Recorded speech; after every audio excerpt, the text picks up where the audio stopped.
VMAX a few years ago, there's a big chrome nut under here that basically holds a triple tree right down here into the bearings for the main head bearings and stuff for the steering and the forks.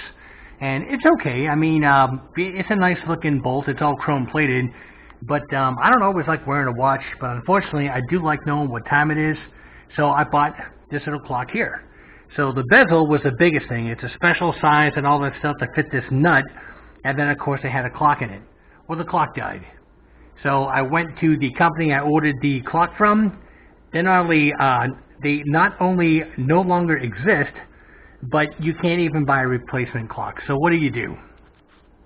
Here's what's left of the old clock. I did save this portion here for what? I don't know, but you never know when I'll need it.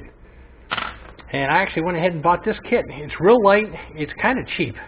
If this is meant to go on a handlebar or something like this, something like that right there. But these are actually nice high-end ones. These were pretty pricey. I got these years ago. Again, I just like having that stuff on the bike.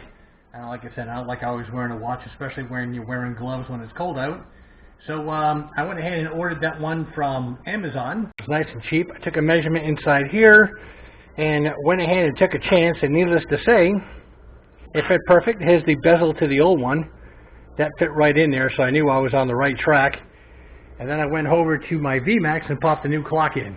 So I'll show you guys the price. So if you have something like this, some sort of special receiver that takes a clock that you want on your bike and it dies, don't fret.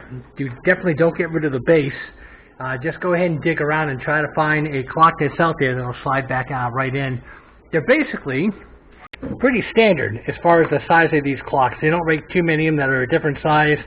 The width of the bezel might be different, but this one here is very similar to what's on the Honda right now.